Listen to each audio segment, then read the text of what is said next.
Hi everyone, I'm Jocelyn Young, and this video is used to apply for UNSW casual tutoring. In this short video, I'll introduce the basic idea of word embeddings, which is an important concept in modern NLP. Let's start with the first slide.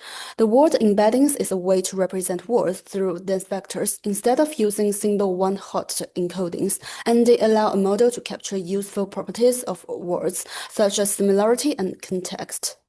On this slide, we can see an example of how embeddings work. A word like hate or love is mapped to a vector, such as 2.3, 4.5, or 3.6, and these vectors become the input to a statistical or neural model. So the key idea is that similar words will end up with similar vector values, and we can also average word vectors to create single sentence embeddings.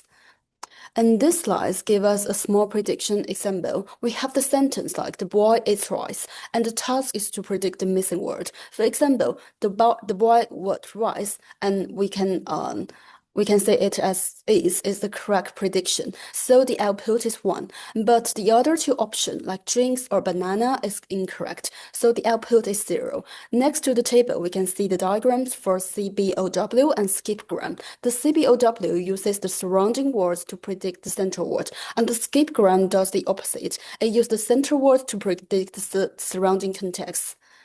So this slide shows the basic formulas behind these models. The first line shows the PWC. It's the probability of the central words given the context words, and that's the CBOW idea. The second line shows the PCW. It's the probability of the context words given the central word, and that's the skipgram. The model tries to maximize all these probabilities together. We can see this written using a product symbol in the formula, and below that we can see the softmax formula, that is PCW. So here I will just explain simply. This formula means that the probability is based on the dot product between the word vectors passed through a softmax.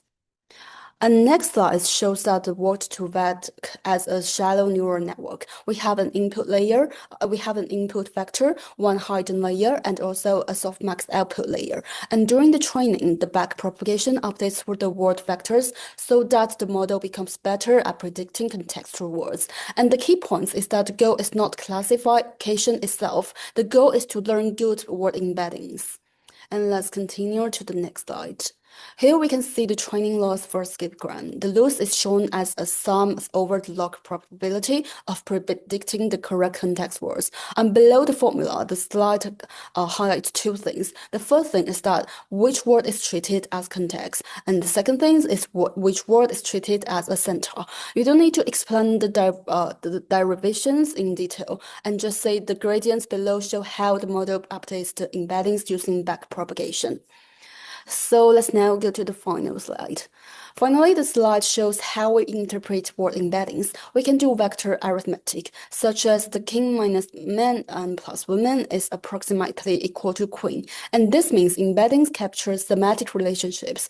We can also see the cosine similarity and written as this formula. And this measures how similar two vectors are. For example, the word king is more similar to crown than to apple. And embeddings like this are widely used as input to many neural networks. And that concludes my short presentations. Thank you for your listening.